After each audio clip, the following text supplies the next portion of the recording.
आवाज आ रही है? हाँ सर। हाँ सर। क्या पढ़ा था लास्ट टॉपिक?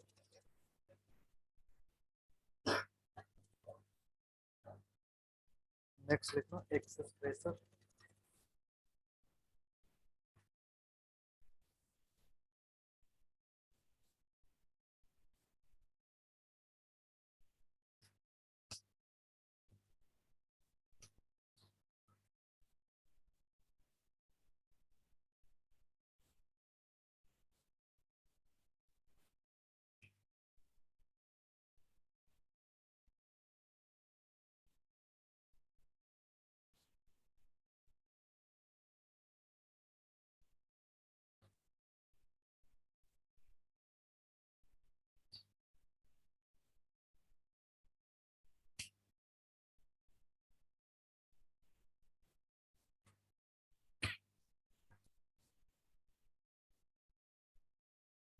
देखो, हमारे पास एक वाटर ड्रॉपलेट है। सरफेस टेंशन भी चलती है, इसका शेप जो होगा वो कैसा होगा? स्फेरिकल शेप होता है। अभी पढ़ेंगे सरफेस टेंशन और एनर्जी का रिलेशन, उसके बाद देखेंगे। अब देखो, ये जो यहाँ पे प्रेशर होगा, मान लो that pressure is P APS, absolute pressure. यहाँ पे बाहर पे जो प्रेशर होगा कितना होगा? वो जो प्रेशर होगा वो एटमॉस्फेरिक प्रेशर के बराबर होगा। हमें क्या करना है? एक्सेस प्रेशर का मतलब क्या होता है? एक्सेस प्रेशर है, एक्सेस प्रेशर जो होगा तुम्हारा,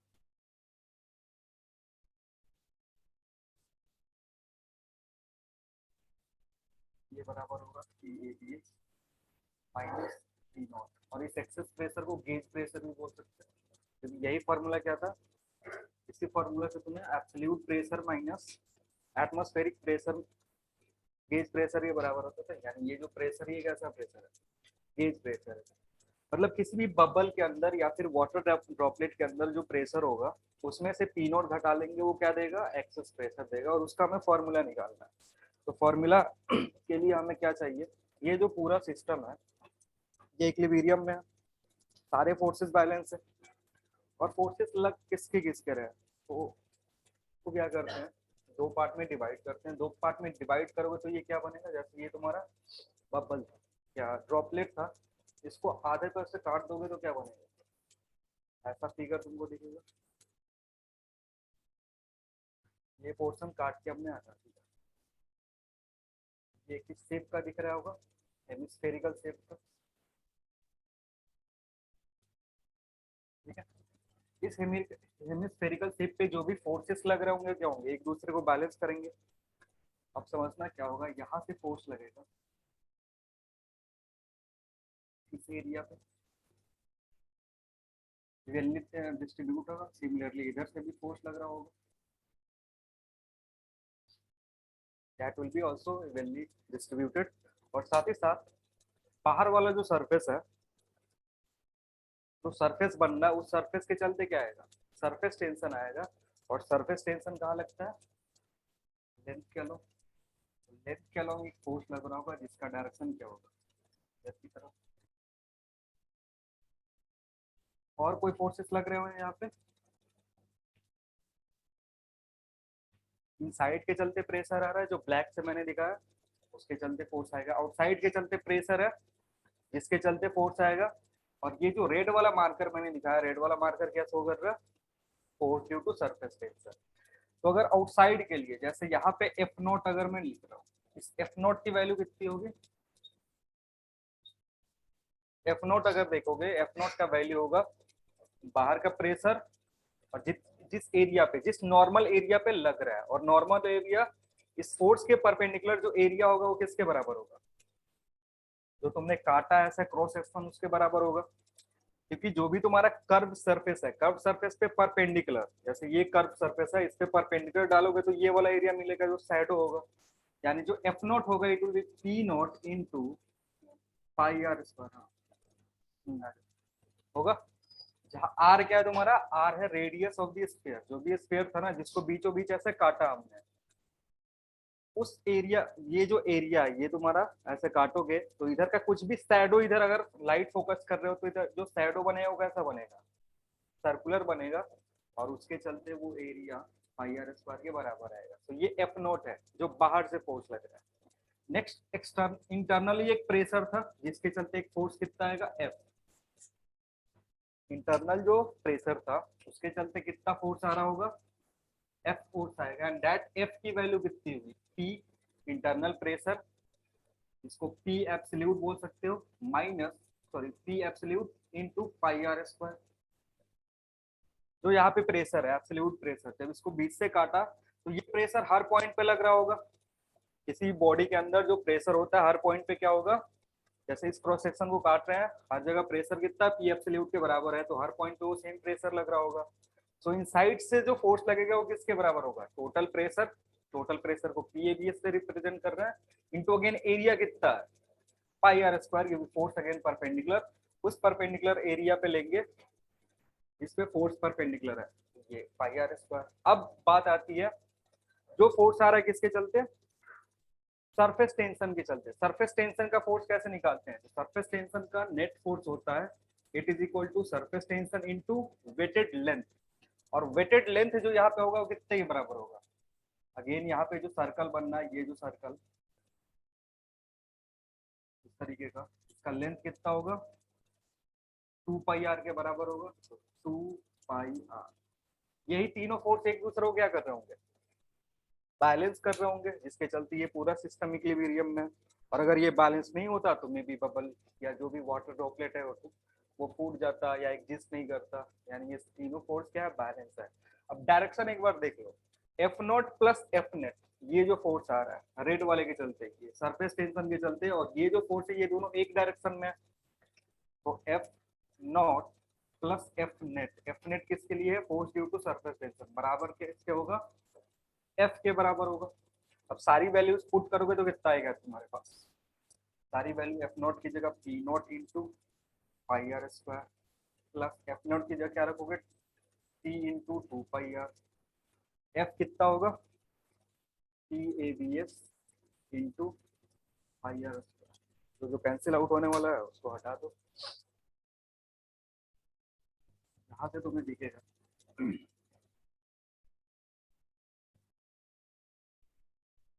T A B S minus P naught बराबर किसके 2 T divided by are.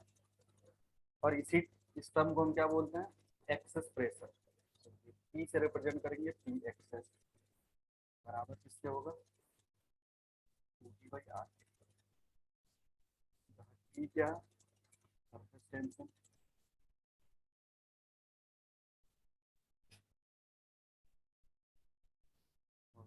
Are है रेडियस ड्रॉपलेट। तो क्वेश्चन में एक बार ध्यान से देख लो ना कि क्वेश्चन जो आया उसमें डायमीटर दिया हुआ या फिर रेडियस दिया हुआ है। अगर डायमीटर दिया होगा तो उसको चेंज कर लेना और रेडियस पुट करना है यहाँ पे।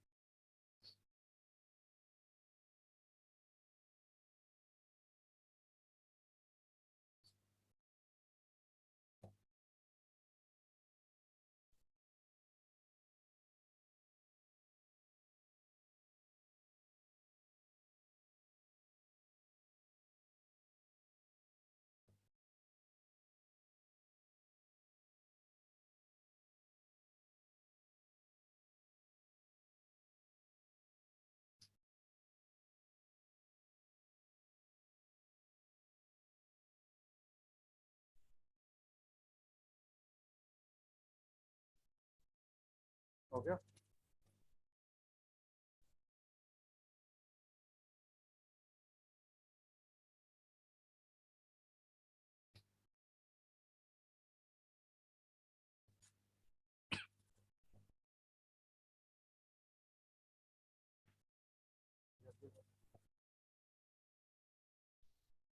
इधर हटा दे।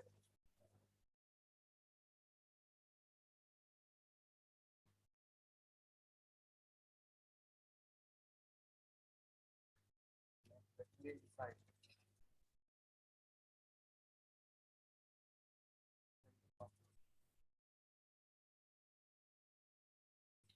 बबल के अंदर एक्सेस प्रेशर कितना होता है वो देखेंगे।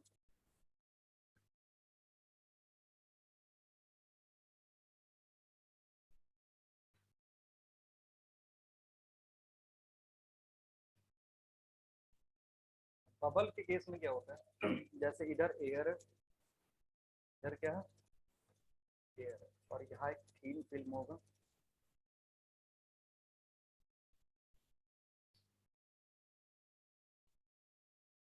Thin film of some material, जैसे सोप अगर है तुम्हारे पास तो सोप का होगा, डिटर्जेंट है तो डिटर्जेंट का।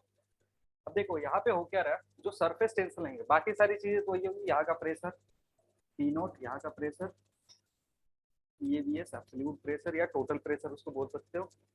तो समझना यहाँ पे जो सरफेस टेंशन लगेगा ना वो चेंज हो जाता है, क्योंकि सरफेस टेंशन पहले क्या हो रहा था, इधर पूरा वाटर भरा हुआ था, तो एक ही सरफेस एक्सपोज था जहाँ पे अनबैलेंस फोर्सेस आ रही थी। लेकिन अभी क्या होगा कि एक इधर जैसे अगर डिवाइड करोगे इसको तो इस तरीके से देख सकते हो, एयर यहाँ पे फिल्म, और इधर फिर क्या आ गया, एयर। तो इस बार सरफेस टेंशन इधर भी लगेगा और इधर भी लगेगा, दोनों साइड में इधर भी अनबैलेंस फोर्सेस आएंगे और इधर भी अनबैलेंस फोर्सेस आएंगे, और दोनों अनबैलेंस फोर्सेस के चलते दोनों सरफेस पे तुमको क्या दिखेगा, दोनों सरफेस पे सरफेस टेंशन दिखेगा, और उस सरफेस टेंशन के चलते फोर्स लग रहा होगा। तो जब इसको ब्रेक करते हैं, जब इसको काटोगे, अब खाली मैं फ्रंट वाला ऐसे शो कर रहा हूँ, मतलब अगर इसको काटते तो तुमको क्या दिखता, ऐसा दो लेयर दिखता, उस दो लेयर में ये तुम्हारा, इसमें एक मैटर होता, कोई भी लिक्विड हो सकता, क्वेश्चन में दे दिया सोप, सोप बबल है तो उसका सरफेस टेंशन दे करके रखेगा। तो इस लेंथ पे भी तुम्हारे पास क्या होगा, सरफेस टेंशन, और बाहर वाले लेंथ पे भी क्या होगा, सरफेस टेंशन। तो पिछला वाला जो फॉर्मूला है ना जो हमने लिखा था, एफ ओ कैलकुलेट करेंगे तो सेम वैल्यू आएगा, कितना, F O will be P naught into pi R square, ये तो सेम होगा, क्योंकि अगर इसको बीच से काटोगे तो एरिया, अगर रेडियस आर है तो एरिया स्टिल कितना होगा, पाई आर स्क्वायर के बराबर होगा। एक्सटर्नल प्रेशर कितना है, पी नॉट है, तो बाहर से जो फोर्स लगेगा इसको काट के देखोगे तो कितना लगेगा, सेम वैल्यू। अगर इंटरनल फोर्स देखोगे तो it will be P absolute, जो इंटरनल फोर्स था, अगेन एरिया कितना है, cross section area pi R square है, क्योंकि उसको बीच से काटा, तो अगेन जो एरिया रिफ्लेक्ट होगा, जो शैडो बनेगा वो कितने का बनेगा, पाई आर स्क्वायर का बनेगा। नेक्स्ट बात करते हैं, जो एफ नेट आता है किसके चलते, सरफेस टेंशन के चलते, उसमें टी इंटू क्या करना होता है, वेटेड लेंथ। और यहाँ पे जो वेटेड लेंथ है ना, अगर ये रेडियस आर ले रहे हो तो अप्रोक्सीमेटली हम ये जो थिकनेस है इसको क्या लेते हैं, अप्रोक्सीमेटली जीरो लेते हैं। यहाँ पे थिकनेस कितना लोगे, जीरो लोगे, तो इंटरनल रेडियस और आउटर रेडियस क्या हो जाएगा, इनर रेडियस और आउटर रेडियस सेम हो जाएगा, इसलिए यहाँ पे 2 पाई आर इनर के लिए प्लस 2 पाई आर आउटर के लिए, क्योंकि वेटेड लेंथ ये वाला भी कंसीडर करेंगे और वेटेड लेंथ बाहर वाला भी कंसीडर करेंगे, तो उसके चलते जो तुम्हारा नेट फोर्स आएगा due to surface tension, it will be 4 into pi r into t। Again same काम है, तीन फोर्सेस, तीनों फोर्सेस क्या होने चाहिए, बैलेंस्ड होने चाहिए। अब जो पिछला वाला डायग्राम था उसी से भी सोच सकते हो, जैसे अगर मैं यहाँ पे एक रफ डायग्राम बनाऊं तो ये तुम्हारा ऐसा शेप दिखेगा, जिसमें इधर से फोर्स लग रहा है और इधर से जो फोर्स लगेगा वो क्या है, एफ नॉट। नेक्स्ट इधर से फोर्स लगेगा, एक ही जगह पे मैं सेव कर रहा हूँ, दैट विल बी एफ। और फिर ये जो सरफेस है, इस सरफेस पे फोर्स लगेगा किधर की तरफ, इधर की तरफ, लेकिन इस बार दो सरफेस है, कैसा सरफेस है, दो सरफेस है, डायरेक्टली जो फोर्स लिखोगे वो एफ नेट के बराबर होगा, डायरेक्शन वाइज अगेन देखोगे तो दिस प्लस दिस किसके बराबर चाहिए, एफ के बराबर, so F naught plus F net बराबर होना चाहिए एफ के। वैल्यू पुट करोगे, अरेंज करोगे तो यहाँ से जो आएगा, तो डायरेक्टली मैं लिख दे रहा हूँ, जो पी एक्सेस होगा, excess pressure, it will be 4 T by R. और चूंकि यहाँ दो लेयर है, दो लेयर होने के चलते ऊपर 2 से मल्टीप्लाई करना पड़ता है, पिछले वाले केस में एक लेयर था, ऊपर 2 t/r था, इधर क्या आ गया 4 t/r है। बबल के केस में थोड़ा सा आराम से सॉल्व करना।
हो गया, इसमें एक problem.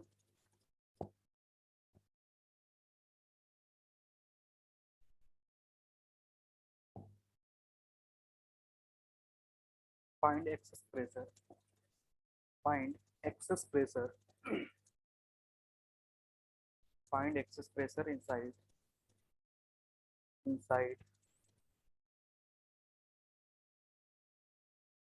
a bubble, find excess pressure inside a bubble, in a bubble, in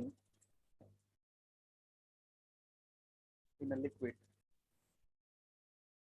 bubble in a liquid of surface tension,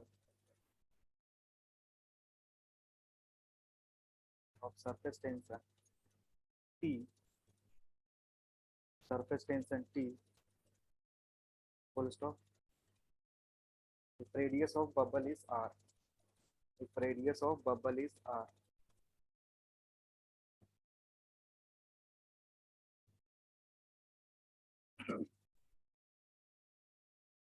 radius of bubble is R,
तो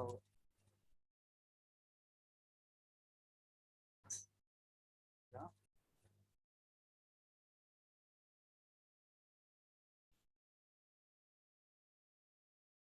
कितना आंसर लिखेंगे? 40/R, 40/R होगा। Sir 2T/R। चलो 40/R नहीं होगा, 2T/R ही होगा। आप समझते हैं कैसे? अब देखो यहाँ पे जो बबल है ना, वो कहाँ पे है? एक लिक्विड के सर अंदर, लिक्विड के अंदर है। मतलब एक कैविटी है अंदर। ये लिक्विड था, किसी कंटेनर में लिक्विड रखा गया है। कुछ भी हो सकता है, वाटर हो सकता है, ग्लिसरीन हो सकता है।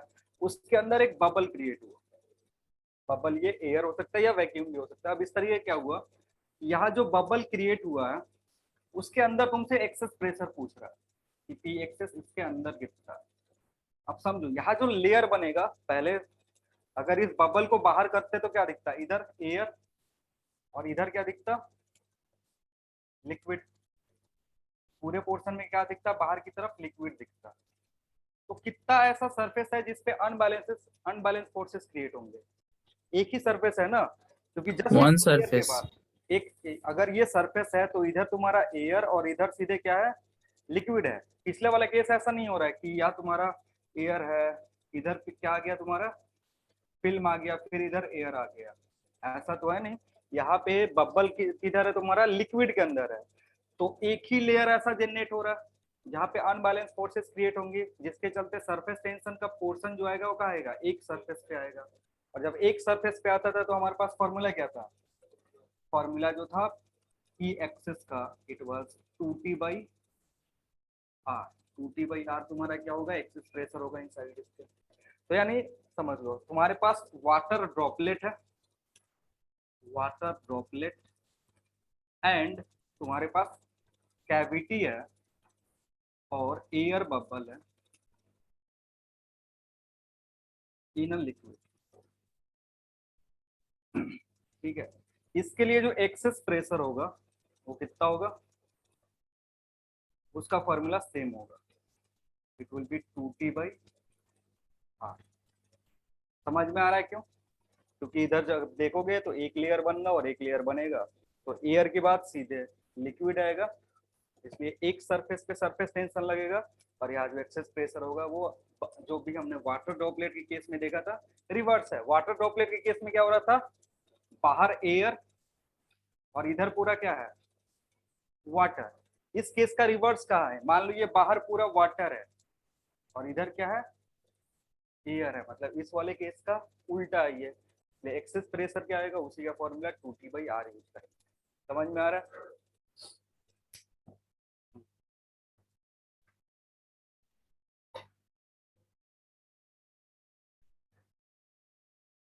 सरफेस कितना बन रहा है, अनबैलेंस फोर्सेस कब क्रिएट होते हैं, अनबैलेंस फोर्सेस कब क्रिएट होते हैं ये बताओ। जैसे ये सरफेस है, इसके नीचे पूरा क्या है, लिक्विड, और इसके ऊपर क्या है, एयर। यहाँ पे जो भी मोलिक्यूल्स होंगे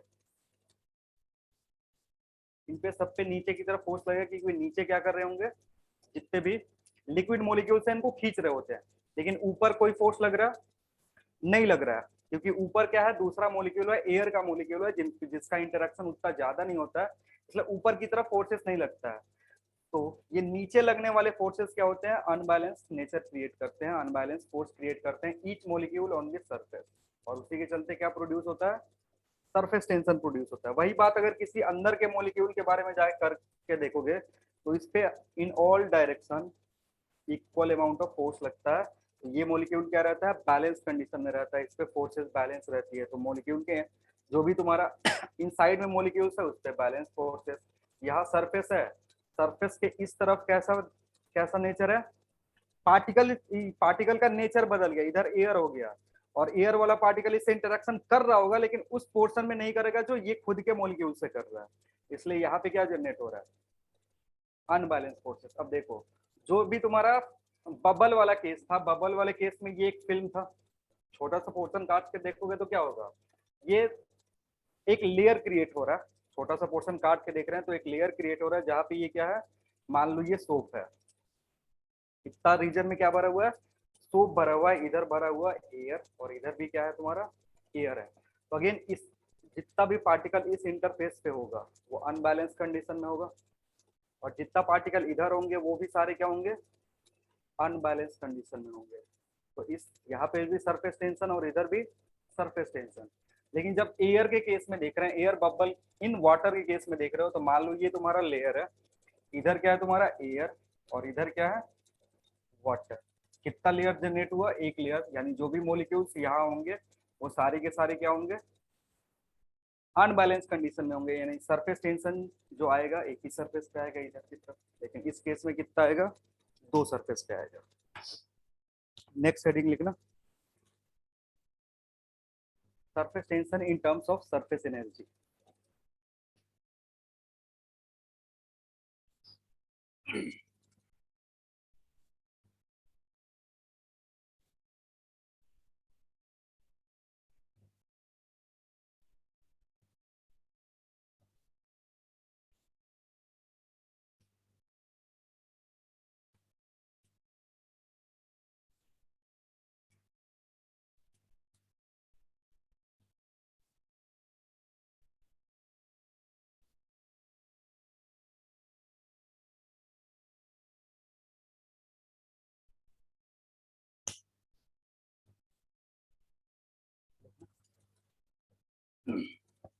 Surface tension is also defined as, surface tension is also defined as surface tension is also defined as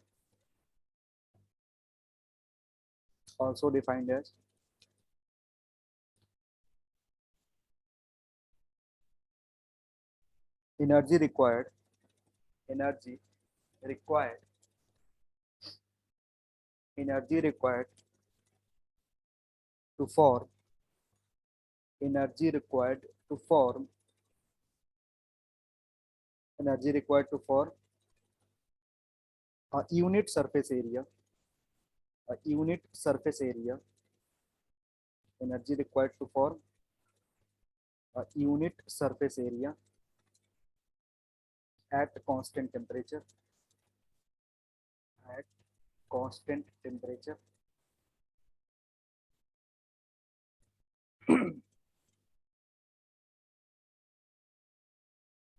ठीक है। ये जो डेफिनेशन है ये एक्चुअल डेफिनेशन है। अब यहाँ पे सरफेस जो सरफेस एनर्जी है ये क्या है? देखो कोई भी जब सरफेस हम बनाते हैं, भले वो लिक्विड का सरफेस हो या फिर सॉलिड का सरफेस हो, सरफेस को फॉर्म करने के लिए तुमको क्या चाहिए? कुछ एनर्जी चाहिए। जैसे ये जब बोर्ड बना होगा तो इस बोर्ड का ये सरफेस क्रिएट करा गया। इस बोर्ड का सरफेस क्रिएट करने के लिए क्या हुआ? कुछ एनर्जी कंज्यूम हुआ। जैसे यहाँ पे अगर मैं चीजल लेके ऐसे रब करूंगा तो वो एनर्जी कंज्यूम करेगा, और वो जो एनर्जी है उस चीजल यहाँ रब करने के चलते यहाँ एक नया सरफेस जनरेट होगा। सेम कंसेप्ट क्या होता है? लिक्विड में यूज हो रहा है। जैसे तुम्हारे पास कुछ नहीं था, यहाँ पे तुमने एक ऐसा एक कंटेनर है जिसमें बहुत सारा ये वाटर और सोप मिक्स करके रखे हो। वाटर सोप मिक्स करके रखा है, एक ट्यूब लिया और उस ट्यूब के हेल्प से हम बहुत सारे क्या क्रिएट कर रहे हैं? सोप बबल्स क्रिएट कर रहे हैं। तो एक तरीके से तुम क्या प्रोड्यूस कर रहे हो? यहाँ पे तुम प्रोड्यूस कर रहे हो डिफरेंट सरफेस। एक्चुअल में पहले ये था नहीं, तुम कर क्या रहे हो कि एक नया सरफेस क्रिएट कर रहे हो। यहाँ पर भी तुमने क्या करा? एक नया सरफेस क्रिएट करा। तो ये जो नया सरफेस क्रिएट कर रहे हो उसमें कुछ ना कुछ तुमको एनर्जी लगेगा, तो उसी एनर्जी को हम क्या बोलते हैं? सरफेस एनर्जी बोलते हैं। यानी किसी भी सरफेस को क्रिएट करने में जो एनर्जी लगा उसको क्या बोलेंगे? सरफेस एनर्जी बोलेंगे। और इस एनर्जी के बेसिस पर हम किसको डिफाइन कर रहे हैं? सरफेस टेंशन को डिफाइन कर रहे हैं। और सरफेस टेंशन क्या होता है? Surface tension is work done divided by surface area. ठीक है, मान लो अगर तुमने W वर्क डन किया ए एरिया क्रिएट करने के लिए, तो इस केस में सरफेस टेंशन कितना होगा? W/A के बराबर होगा। और यही जो वर्क डन है इसको क्या बोलते हैं? इस वर्क डन को बोलते हैं सरफेस एनर्जी। आ रही बात समझ में? तो सरफेस टेंशन ये एक्चुअल डेफिनेशन है, ये हाइपोथेटिकल डेफिनेशन नहीं है। पहले जो डेफिनेशन था लाइन मतलब क्या था? हाइपोथेटिकल डेफिनेशन था, क्योंकि वहां पे एक्चुअली लाइन वाइन कुछ था नहीं, बस हम उसको डिफाइन कर रहे थे ताकि समझ में आ सके। लेकिन यहाँ पे ऐसा कुछ चेंज वैसा कोई बात नहीं है। यहाँ पे मेनली क्या है कि जो टेंशन ये सरफेस टेंशन है, it can be directly defined as work done. नया सरफेस बना भी सकते हो, जो एग्जिस्टिंग सरफेस है उसको एक्सपैंड भी कर सकते हो। ठीक है ना? किस तरीके की बात आएगा? या तो एकदम सरफेस था ही नहीं, बबल था ही नहीं, हमने नया बबल क्रिएट करा तो उसमें भी सरफेस प्रोड्यूस हो रहा है, तो वो भी चीज यहाँ दिख सकता है। या फिर बबल था उसको एक्सपैंड कर रहे हो, तो बबल एक्सपैंड करोगे तो उसका एरिया चेंज होगा, अगेन एरिया चेंज होगा, उसमें कुछ वर्क डन करना पड़ेगा। तो जब एरिया पहले से था, एग्जिस्ट कर रहा था, उसको एक्सपैंड कर रहे हो, तो उस केस में बात आएगा चेंज इन सरफेस एनर्जी का। तो change in surface energy for unit area is known as what? Surface tension. या फिर डायरेक्टली उसको बोल सकते हैं work done to produce area divided by the total area. जितना एरिया तुमने प्रोड्यूस किया that will give directly what? Surface tension. ठीक है, तो लिख लो ऐसा, ये रफ डायग्राम ये चीज लिख लो। इससे जो रिलेटेड क्वेश्चन आएगा वो देखते हैं किस टाइप का आएगा।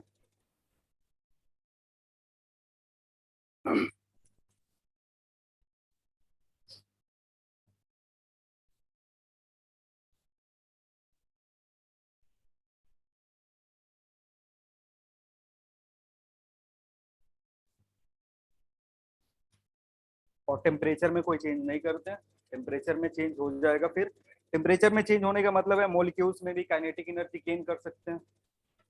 मतलब कुछ एनर्जी मॉलिक्यूल्स के पास किसके चलते आ गया?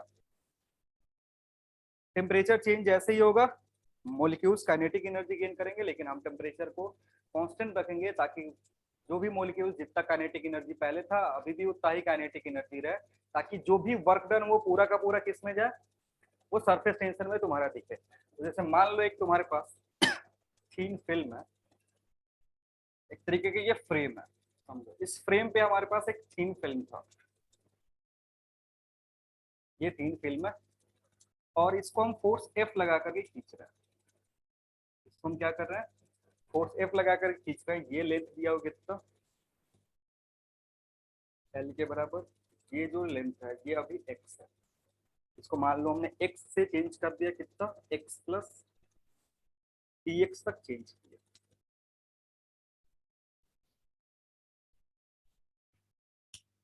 अब ये जो नेट फोर्स होगा, समझो ये जो नेट फोर्स होगा, जब इसको खींच रहे होंगे तो इसको अपोज कौन करेगा, जब इसको खींचोगे तो कौन अपोज करेगा, सरफेस टेंशन अपोज करेगा। तो अब देखो पहली बात तो ये अगर एरिया ए है तो सरफेस टेंशन के लिए तुमको लेंथ चाहिए होता है। अब जब लेंथ कंसीडर करोगे, जब ये क्रिएट होगा तो किधर किधर अनबैलेंस फोर्सेस क्रिएट होंगे, दो लेयर पे। जैसे ये फिल्म है तुम्हारा, तो इधर भी एयर है और इस साइड भी एयर है, इन दोनों तरफ एयर है। तो जब इसको खींचोगे ना तो इधर का भी सरफेस टेंशन दिखेगा और इधर का भी सरफेस टेंशन दिखेगा। इसमें बच्चे हम ज्यादा कंफ्यूज होते हैं। जैसे ये एक सरफेस दिखा दिया क्वेश्चन में, क्योंकि वो तो बोर्ड जो कॉपी पे ड्रॉ करेगा एक ही सरफेस दिखाएगा, तो दूसरा वाला सरफेस बच्चों के लिए गायब हो जाता है। जब भी फिल्म देगा ना तो क्या सोचना है, दो सरफेस, एक आगे की तरफ जो तुमको दिख रहा है और एक पीछे की तरफ जो तुमको दिख रहा है। सारी बात समझ में। तो जो फोर्स आएगा यहाँ से, उसके लिए जब भी कंसिडरेशन करेंगे तो हम कितना कंसिडर करेंगे, दो लेयर के लिए, जो बाहर की तरफ है या और अंदर की तरफ है। यानी जो एरिया आएगा, टोटल ओवल और एरिया आएगा, सरफेस एरिया आएगा, वो कितना आएगा, ए इधर बाहर की तरफ और अंदर की तरफ अगेन ए। और अगर चेंज देखोगे तो जो चेंज हो रहा है कितना है, डीएक्स का चेंज हो रहा है लेंथ में, तो जो एरिया में चेंज होगा डीए का होगा एक तरफ।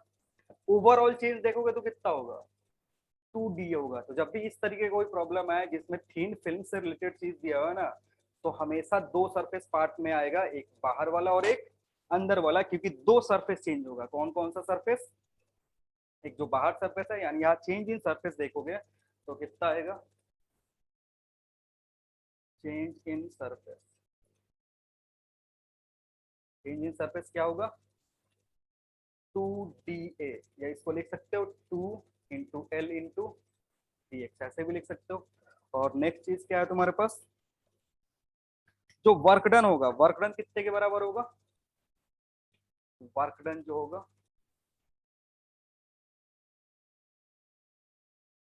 वर्क डन है तुम्हारा F × dx, ठीक है। तो ये तुम्हारा वर्क डन, ये तुम्हारा चेंज इन सरफेस एरिया। तो यहां से तुम्हें क्या दिखेगा,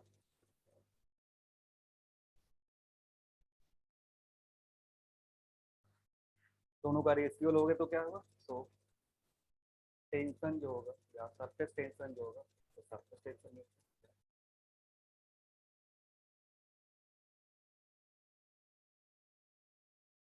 it will be change in surface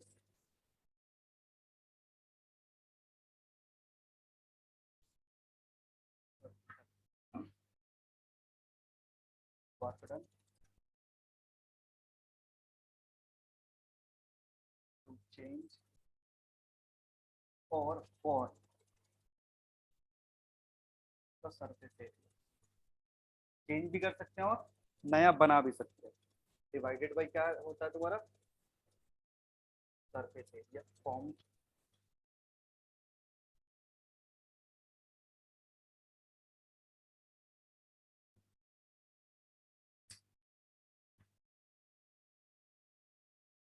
तो यहाँ से अब जो भी पूछेगा, सरफेस टेंशन पूछ रहा है तो वर्क डन निकालना पड़ेगा, डिवाइडेड बाई सरफेस एरिया कर दोगे, सरफेस टेंशन आ जाएगा। अगर वर्क डन दे दिया और सरफेस टेंशन दे दिया तो कितना एरिया फॉर्म होगा वो भी कैलकुलेट कर सकते हो।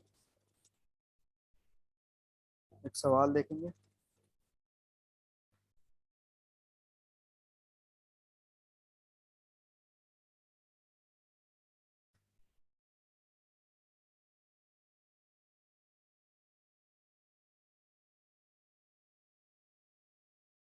लिखना।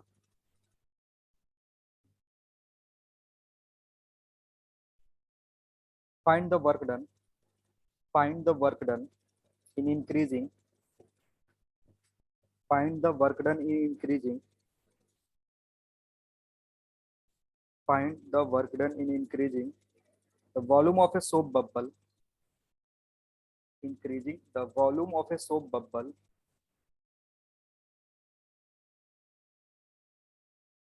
work done in increasing the volume of a soap bubble by 700%,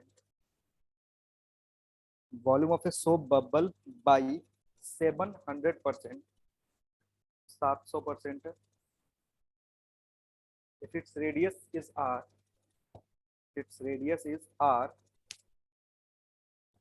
if its radius is r and surface tension is T, if its radius is r and surface tension is T. अब यहाँ पे ध्यान से देख लेना क्या क्या दिया हुआ है और तुम्हें निकालना क्या है, तुम्हें निकालना वर्क डन। अगेन जब वर्क डन निकालोगे तो चेंज इन एरिया का मतलब चेंज इन एरिया आएगा, और चेंज इन एरिया के केस में हम देखेंगे कि एरिया कौन कौन सा चेंज हो रहा है। बबल है यानी कितना होगा, 2 लेयर होगा, बाहर भी चेंज हो रहा है, वही चेंज क्या हो रहा होगा, इंटरनली भी हो रहा होगा, फिल्म की तरह बाहर भी एक है और अंदर भी एरिया है। तो इसलिए जब एरिया कंसीडर करेंगे तो दोनों कंसीडर करेंगे। अब देखो क्या कैसे करेंगे, इसको ट्राई करो। पहले तो वॉल्यूम में इंक्रीज दिया हुआ है, जो भी इंक्रीज दिया हुआ है किसमें दिया हुआ है, तुम्हें कन्वर्ट उसको किसमें करना है, सरफेस एरिया में। देखो कैसे कन्वर्ट करेंगे।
रेडियस इनिशियल वाला निकाला। ठीक है।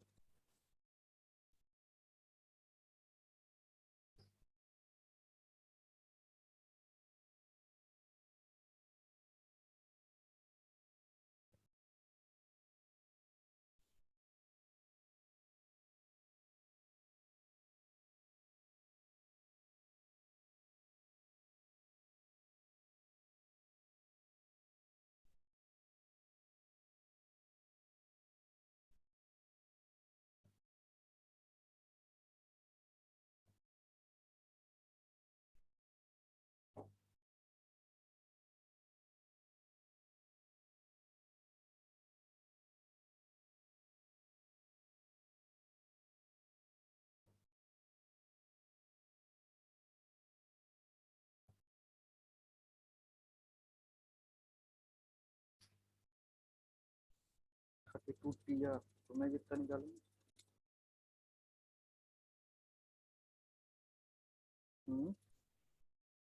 सबका अलग अलग।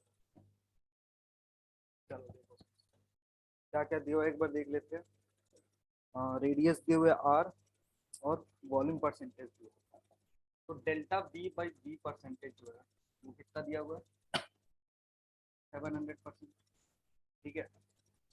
अब इसमें क्या है, यहाँ से डेल्टा आर बाई आर निकाल सकते हो। Delta R by R percentage जो होगा वो कितना होगा, रिलेशन होता है ना, क्या करेंगे तो लिख देते हैं डेल्टा आर जो वॉल्यूम होता है, डेल्टा वी बाई वी बराबर होता है डेल्टा आर बाई आर का 3 होता है ना, 3 से मल्टीप्लाई करना होता है। अगेन कौन सा कंसेप्ट यूज कर रहे हैं, जो भी हमने एरर में पढ़ा था। तो ये जो टर्म है इधर डिवाइड कर दोगे 3 delta V by V percentage से, तो कितना आ जाएगा तुम्हारे पास, it will be 700 divided by 3। ये तुम्हारा रेडियस में चेंज है। आ रही बात समझ में। अब इस टर्म को यूज कर सकते हैं क्योंकि अब तुम्हें डेल्टा आर जो है, डेल्टा आर कितना हो जाएगा, अगर इसको फ्रैक्शन में चेंज करते हैं तो 100 से डिवाइड करेंगे या मल्टीप्लाई करेंगे, फ्रैक्शन में चेंज करोगे तो क्या हो जाएगा, ये जो भी चेंज, ये डिवाइड करोगे तो डेल्टा आर बाई आर जो होगा, इधर परसेंटेज अभी रहने दो, ये हो जाएगा 7/3। ठीक है, अब डेल्टा आर का मतलब क्या है, मान लो एक R dash minus R divided by R बराबर किसके होना चाहिए, 7/3 के। और यहाँ से तुम्हें क्या मिलेगा, जो एग्जिस्टिंग आर है और जो चेंज होने के बाद आर आएगा उसमें रिलेशन, तो कितना होगा, आर डैश जो होगा it will be R plus 7r/3, कितना आएगा, it will be R dash 10r/3, R dash हो गया। अब जैसे ये तुम्हें पता चल गया ना, अब यहाँ से तुम्हें पता है कि एरिया जो होगा, एरिया इनिशियल अगर देखते तो कितना आता, 4πr²।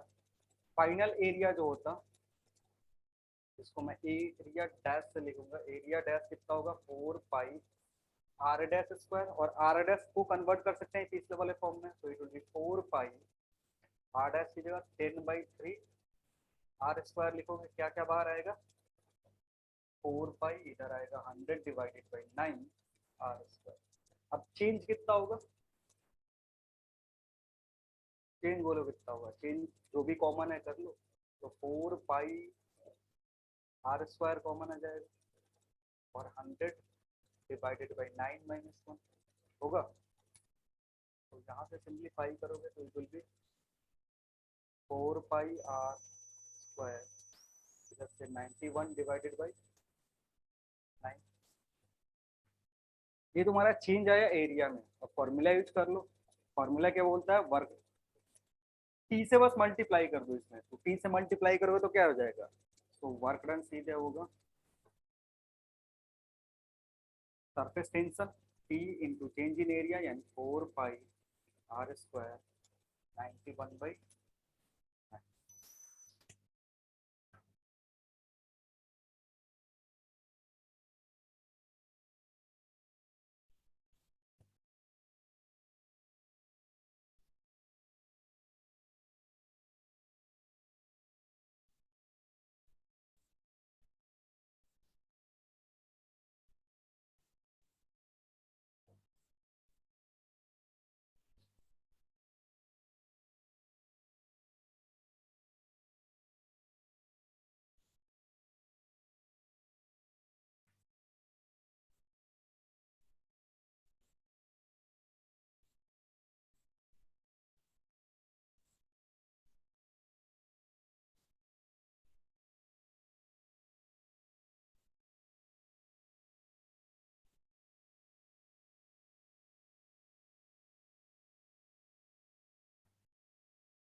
Okay,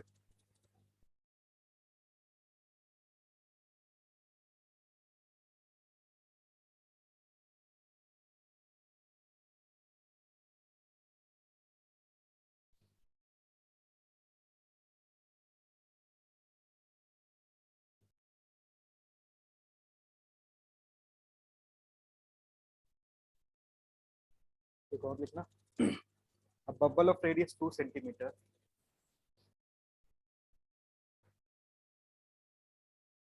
a bubble of radius 2 centimeter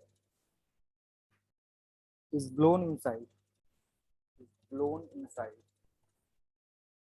a bubble of radius 2 centimeter is blown inside, blown inside a cold drink, blown inside a cold drink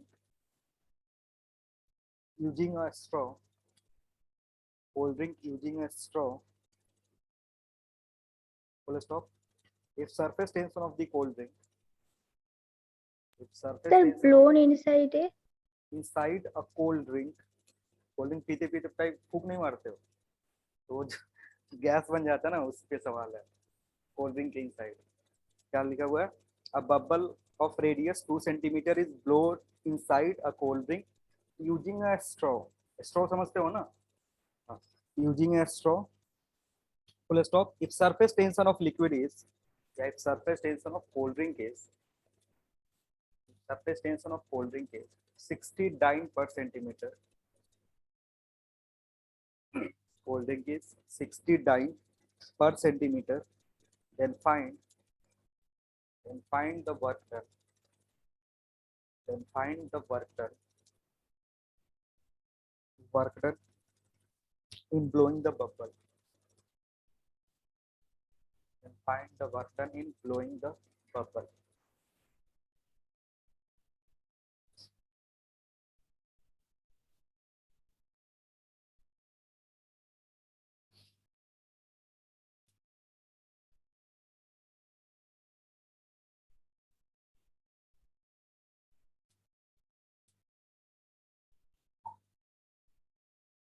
एक ही फॉर्मूला है, उसी को यूज करना है।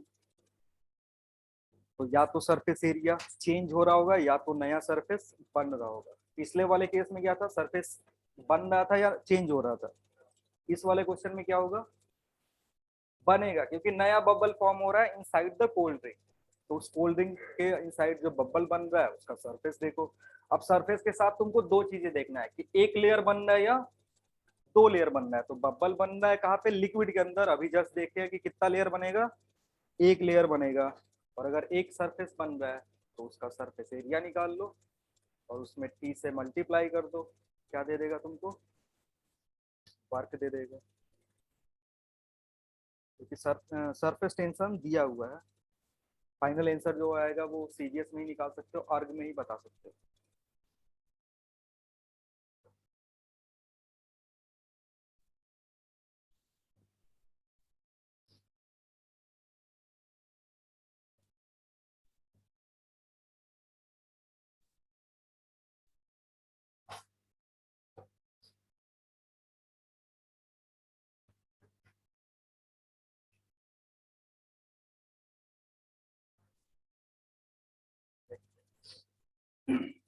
क्या होगा, जो एरिया बनेगा तुमको, एरिया फॉर्म जो होगा कितना होगा, 4 पाई आर स्क्वायर। तो 4 पाई रेडियस कितना दिया हुआ, 2 सेंटीमीटर, तो इट विल बी 16, सीधे मैंने दे रहा हूँ 16 पाई। सर 96 पाई होगा। देखते हैं, चलो हाँ। तो वर्क डन जो होगा कितना होगा, वर्क डन होगा area into surface tension, 16 pi into 6, यही करना है। यहाँ से जो आंसर आएगा वो किसमें आएगा, अर्ग में आएगा। बिल्कुल भी कितना होगा, 960 पाई। हाँ 960 पाई होगा, सॉरी सर। एक और लिखो,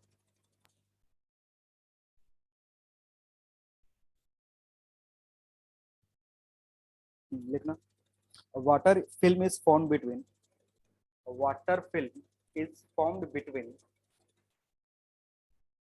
water film is formed between two parallel wires, formed between two parallel wires of length 10 centimeter, two parallel wires of length 10 centimeter, placed 0.5 centimeter apart, placed 0.5 centimeter apart, full stop. To increase this distance, to increase this distance, to increase this distance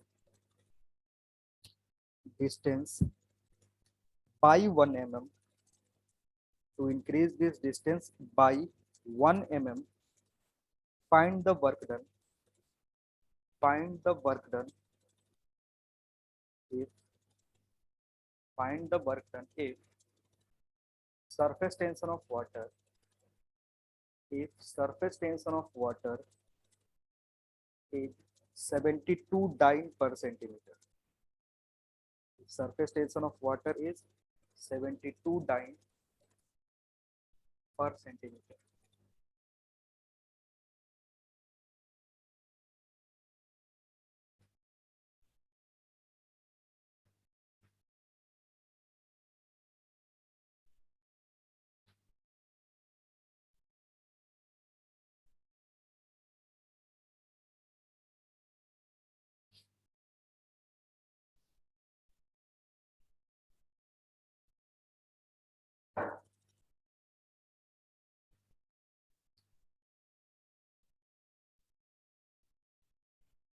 हम्म 72 ही आ रहा है।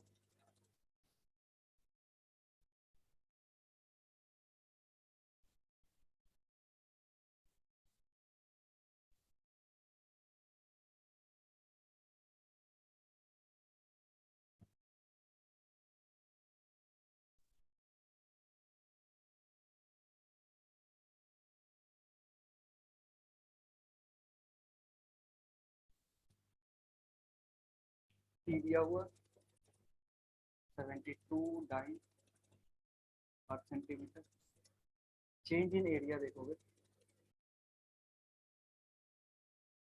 Change in area कितना है, 2 into 10 into 1 by 10, यानी 2 centimetre sir 720। 20 720 कैसे कर लिया तुम्हारे तो कुछ ज्यादा जाएगा। इन लोगों का कॉमन मिस्टेक तो मुझे पता था सब करेंगे, लेकिन तुम अब 720 कहाँ से ला रहे हो ये मुझे नहीं मालूम। अरे वो है ना, तो उसको कन्वर्ट कर दो ना यार। इंक्रीज कितने का हो रहा है? अच्छा सर, वो एमएम में बताए थे, हम सीएम में लिखे हैं। 144। सो जो तुम्हारा वर्क डन होगा वो कितना होगा, 2 इंटू, यही डायग्राम बना करके समझाए भी थे, लेकिन फिर भी क्या हुआ, गलती हो गई।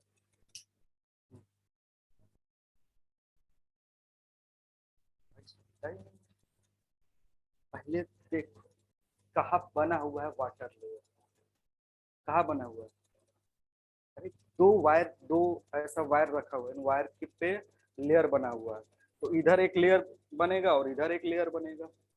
वाटर टंकी में थोड़े रखा हुआ है, वाटर पहले कहाँ रखा हुआ है वो तो देखो, फिल्म साफ साफ क्वेश्चन में लिखा हुआ है क्या, फिल्म। और जब भी फिल्म क्वेश्चन में दिखे तो इसका मतलब कितना सरफेस है, 2 सरफेस है।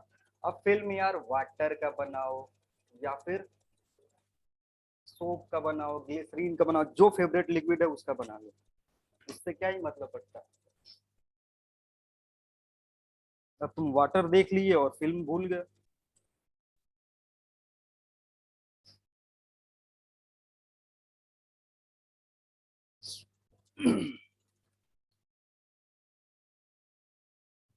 हो गया, एक और लिखना,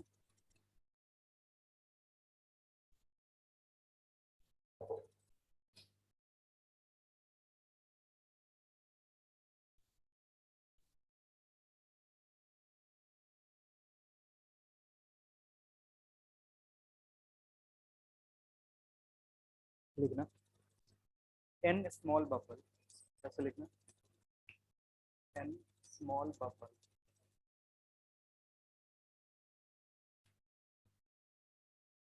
बबल की जगह ड्रॉप कर दो, स्मॉल ड्रॉप, कैलकुलेशन कम क्या, 2 से जो मल्टीप्लाई करना होगा वो नहीं, तो तुम फिर गलती करो। An small drop of radius R combine combine, इसको क्वेश्चन में कभी कभी क्वालीज भी लिख देता है, तो कंफ्यूज मत हो जाना कि क्वालीज का मतलब क्या है। कंबाइन का कभी कभी क्या लिख देगा, क्वालीज भी क्वेश्चन में लिख के आ जाएगा, और क्वालीज कहीं भी लिखा हुआ है इसका मतलब क्या है, वो कंबाइन बोल रहा है, तो ब्रैकेट में क्वालीज भी लिख सकते हैं। बबल के लिए जनरली जब बबल कंबाइन होते हैं उसके लिए क्वालीज यूज होता है, तो n small drop, ठीक है, of radius r को लिखो, r are combined to form a large drop, a large drop, a large drop, then find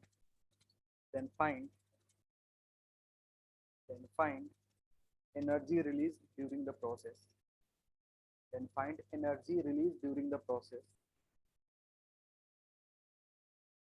energy released during the process if surface tension of the liquid, if surface tension of the liquid is capital T. अब जो drop है वो जरूरी नहीं हमेशा water का ही होगा, drop किसी भी चीज का हो सकता है, वाटर का बना लो, मरकरी का बना लो। अब एक चीज और समझ लो, एक थोड़ा सा चीज यहाँ पे एनर्जी रिलीज ही क्यों पूछ रहा है, समझना।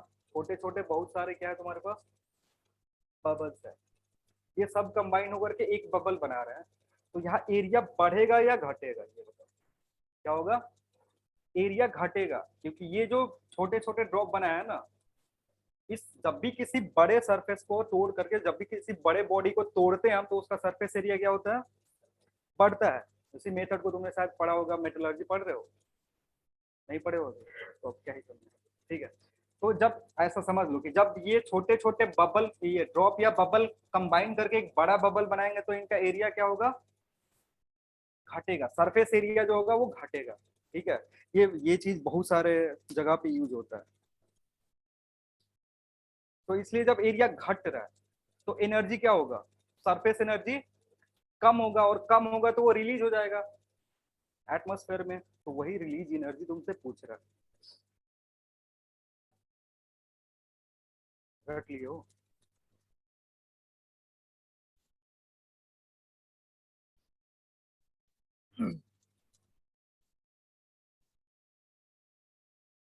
देखो यार चीज वही है, बस तुम्हारा काम क्या होता है कि बड़ा बबल जो बनेगा उसका रेडियस कितना होगा, तो उसका रेडियस बनाने के लिए हम क्या करेंगे, वॉल्यूम को, हाँ, वॉल्यूम को क्या करेंगे, कांस्टेंट रखेंगे, क्योंकि यहाँ सारे जो बबल का वॉल्यूम है वही सारे मिलकर तो ये वॉल्यूम बनाएंगे ना, वॉल्यूम को कांस्टेंट रखते हैं, जिसके चलते नए वाले बबल का रेडियस मिल जाता है, और नए वाले बबल का या ड्रॉप का जो भी रेडियस मिल जाएगा, और जैसे ही रेडियस मिल गया तुम चेंज इन सरफेस एरिया निकाल सकते हो।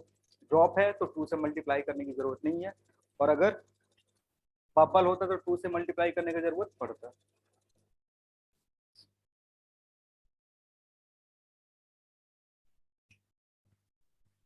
तो इसका सॉल्यूशन का पहला पार्ट होना क्या है, रेडियस निकालना है तुमको। तो जो n इंटू वी होगा वो बराबर किसके होगा, v टोटल के। अब n इंटू वी के लिए तुमको क्या चाहिए, वॉल्यूम क्या होता है, 4/3। जल्दी जल्दी बोलो, कैसे सुनूंगा। और दूसरे वाले का जो बड़ा वाला टोटल वॉल्यूम होगा 4, मान लो उसका वॉल्यूम कितना, रेडियस कितना ले रहे हैं, कैपिटल आर ले रहे हैं, तो यहाँ से आर जो होगा कितना आएगा, n⁻⅓ इंटू स्मॉल आर, ये तुम्हारा रेडियस है। ये अब याद रख सकते हो, जैसे उसने रख के रखा हुआ कि नया वाला जो रेडियस बनेगा वो कितना बनेगा, ये होगा, ठीक है। जैसे कभी कभी क्वेश्चन में डायरेक्टली दे देता है 27 bubbles combined to form an new bubble या न्यू ड्रॉप, तो यहाँ 27 रखोगे तो सीधे कितना हो जाएगा, 3 हो जाएगा, यानी ये 3r के बराबर हो जाएगा। तो इस टाइप का जो भी क्वेश्चन आएगा ना वो ऐसा देगा कि वो तुम्हारा क्या हो, कंप्लीट क्यूब फॉर्म कर रहा हो, जैसे 27 हो गया, या फिर 64 दे देगा, 64 किसका होगा, 4 का होगा, या फिर 8 दे देगा, 8 किसके लिए होगा, 2 के लिए होगा। तो जो भी अगर न्यूमेरिकल क्वेश्चन आते हैं तो यहाँ पे वो भी कैलकुलेशन तुमसे करवाना चाहता है नहीं ज्यादा, तो क्या करेगा, या तो 64 या तो 27 या तो 8 देगा। तो अब ये चीज कैलकुलेट कर लिए हो, तो नेक्स्ट क्या कैलकुलेट कर लोगे, सीधे चेंज इन एरिया कैलकुलेट कर लो। तो वर्क डन जो होगा या एनर्जी रिलीज कैलकुलेट करेंगे,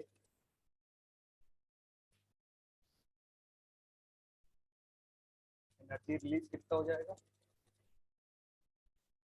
T इंटू 4 5। अब देखो यहाँ पे फाइनल माइनस इनिशियल करे या initial minus final, energy release हो रहा है तो इनिशियल वाला ज्यादा होगा, इसलिए सीधे पहले इनिशियल वाला ही रख सकते हो। तो 4 पाई कॉमन कर लो, इधर हो जाएगा आर स्क्वायर माइनस 10⁻²/3। हाँ, ये होगा तुम्हारे पास। सर वो 4 पाई NR² होने पर अच्छा, एन इधर बाहर, तो अब एन भी कॉमन कर सकते हो।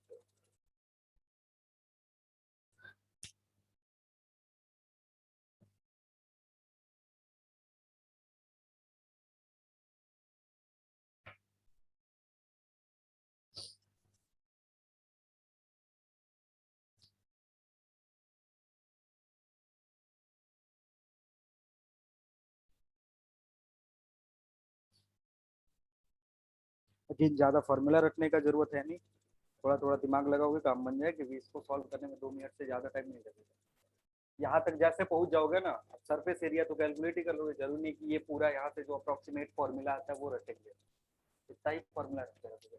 अगर इसका अपोजिट केस हो रहा होगा तो क्या होता, जैसे एक बबल है या एक ड्रॉप है, इसको अगर टूटना है, तोड़ना है, तो क्या करना पड़ेगा तुमको, एनर्जी देना पड़ेगा, कि इसको ब्लो करोगे या इसको क्या करोगे, एनर्जी दोगे तब ये ब्रेक होगा। फॉर्मूला यही होगा, जस्ट इसके अपोजिट हो जाएगा, मतलब एनर्जी अब क्या होगा, एब्जॉर्ब, और ये रिलेशन क्या हो जाता, उल्टा हो जाता। ठीक है ना, वही सेम केस है, कंसेप्ट सेम टू सेम है।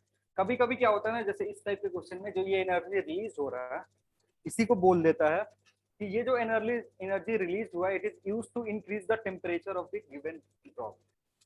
ये जो एनर्जी रिलीज हुआ, इसका काम क्या हो गया, इसका टेम्परेचर इंक्रीज करने में यूज हो गया। तो टेम्परेचर इंक्रीज करने में यूज हुआ था, बताओ by what amount temperature is increase. तो क्या करना है, एनर्जी है तो यहाँ से निकल जाएगा, दैट इज क्यू, इसको बराबर किससे कर देंगे, तो डेल्टा टी कितना हो जाएगा, जो यहाँ कैलकुलेट करा डिवाइडेड बाई एम एस। तो अगर इस टाइप का क्वेश्चन पूछेगा तो मास बता देगा और एस दे के रखेगा। अगर वाटर होगा तो वाटर के लिए तुमको पता ही है, एक ड्रॉप का मास दे देगा तो उससे टोटल मास का कैलकुलेट कर सकते हो, टेम्परेचर निकाल सकते हो। तो ये सारे सवाल तो पूछ चुका है ना कभी ये सारे इस टाइप के क्वेश्चन पूछ चुका है। इस टाइप के भी पूछा है, लेकिन नीट में शायद नहीं पूछा है, जेईई मेंस में पूछा है कि अगर जो भी ड्रॉपलेट है उसका एनर्जी किधर यूज हो गया, टेम्परेचर बढ़ाने में, तो फिर बताओ कितने से टेम्परेचर इंक्रीज होगा गिवन जो नया ड्रॉप फॉर्म हुआ उसका। आ रही बात समझ में। तो हर टाइप का जो क्वेश्चन है मॉड्यूल में दिख जाएगा, तुमको करना हो जाना चाहिए, और तो कुछ इसमें है नहीं। सर ऊपर में वो R² और स्मॉल r होगा ना, ये वाला सेकेंड वाला, ये वाला आर स्क्वायर और ये स्मॉल r² होगा ना। ये ये सर सर स्मॉल आर, तभी वो रिप्लेस होने के बाद एन वाला टर्म बाहर है। लेकिन वो कोई फॉर्मूला नहीं लिखे हैं जो तुमको याद करना, याद मत करना उसे।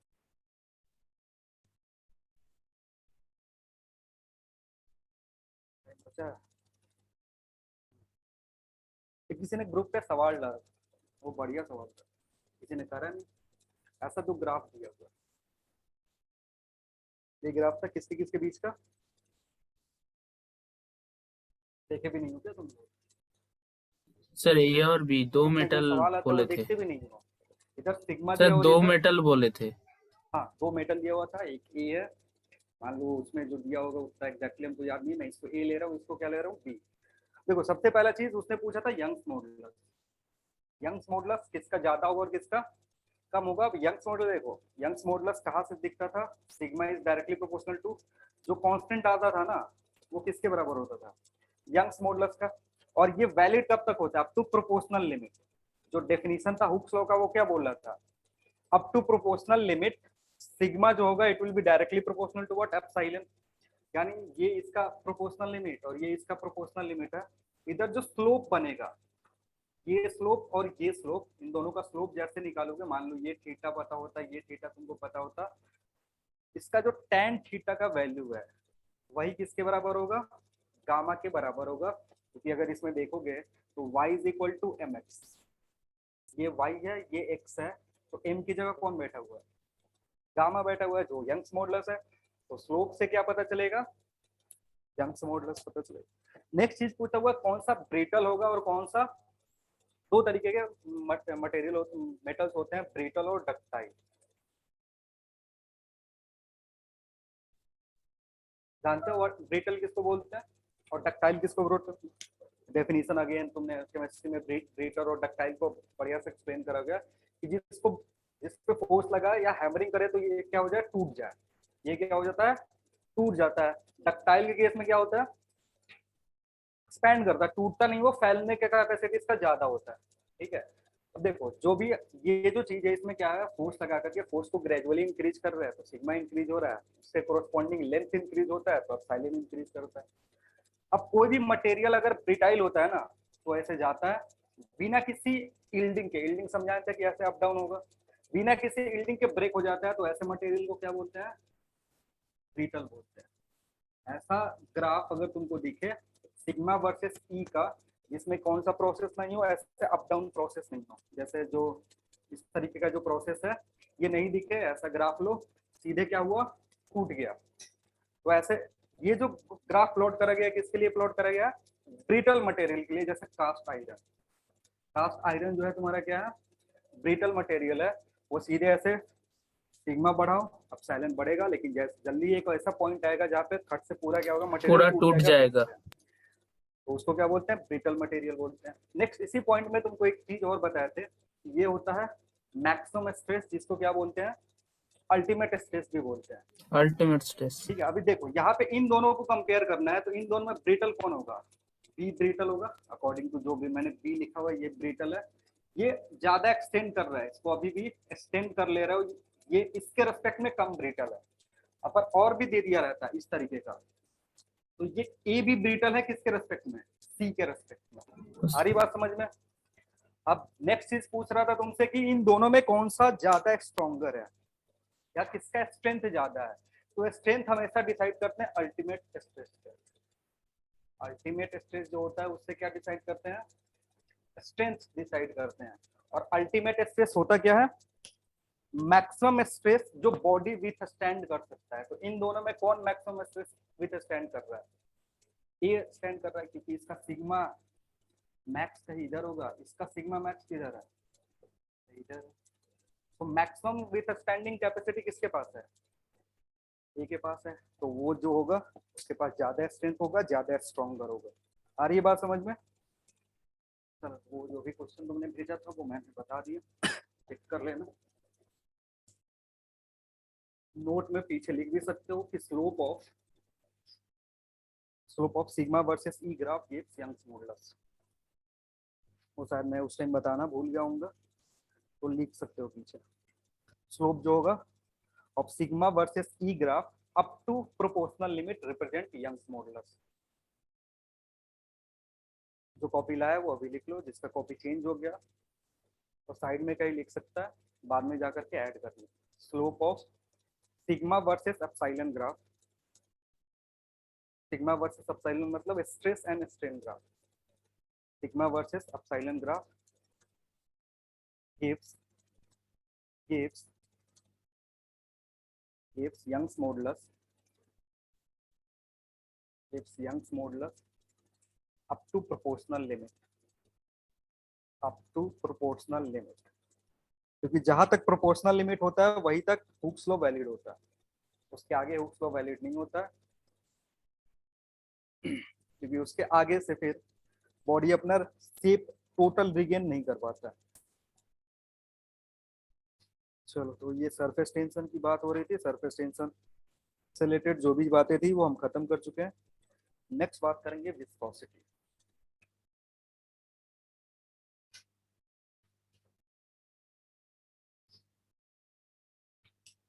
और विस्कोसिटी अगेन किसका प्रॉपर्टी है,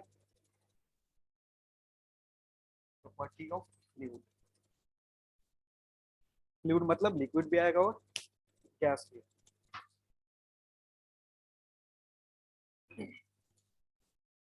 तो अलग से दो प्रॉपर्टी डील करे हैं जो सॉलिड में नहीं आएगा। सरफेस टेंशन सॉलिड के लिए नहीं है और अगेन विस्कोसिटी भी सॉलिड के लिए नहीं है। सॉलिड के लिए हम क्या बात करते हैं, इलास्टिसिटी बात करें।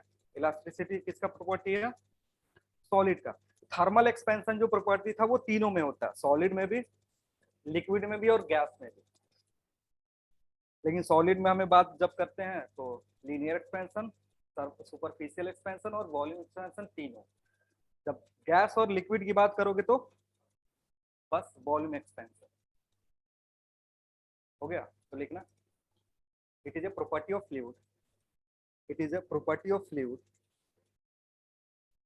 It is property of fluid, is property of fluid due to which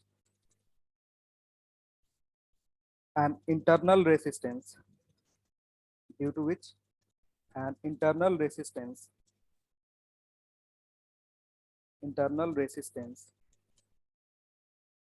is produced, internal resistance is produced whenever whenever whenever there is relative motion, whenever there is relative motion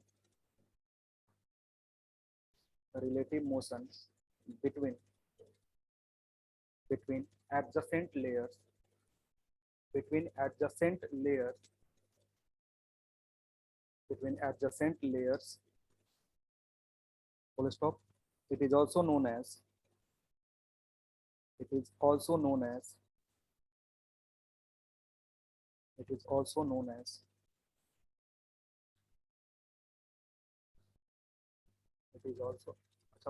लिखते हैं क्या उसको काट दो। it produces, इससे कैसे लिखना है, it produces तो एडजेसेंट fluid। लेयर के बाद क्या एडजेसेंट लेयर के बाद full stop, it produces fluid friction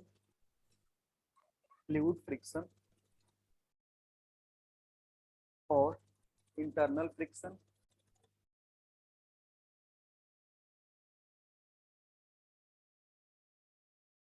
which is also known as viscous force, which is also known as viscous force, which is also known as viscous force, viscous force, full stop. It is tangential to is tangential to each layer, it is tangential to each layer, full stop. Next point, whenever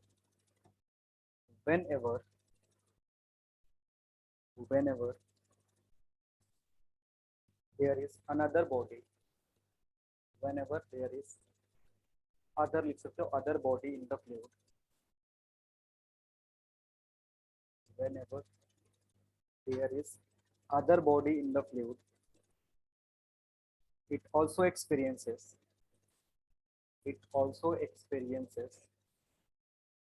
viscous force, it also experiences viscous force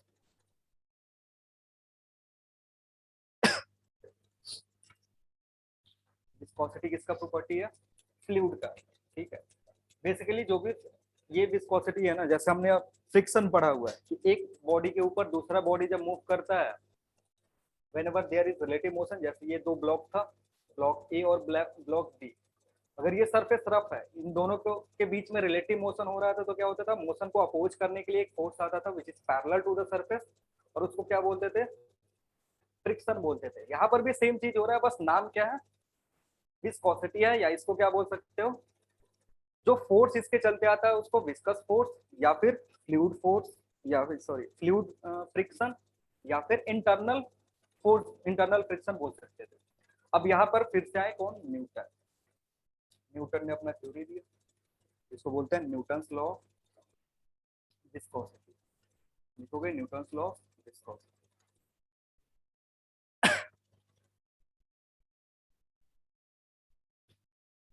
Newton's law of viscosity.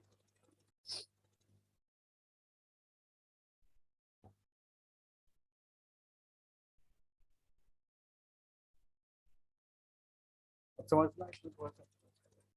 जैसे ये एक body था जो मान लो यहाँ पे ऐसे fix करके रखा हुआ है, अगर इस पे फोर्स लगाओगे, इस डायरेक्शन में फोर्स लगाओगे तो क्या होगा, टिल्ट होगा, जिसको शियरिंग स्ट्रेस बोलते हैं। यहाँ से ऐसे फोर्स लगाते तो क्या प्रोड्यूस होता, इसमें जो स्ट्रेस आता है ये थीटा का चेंज होता।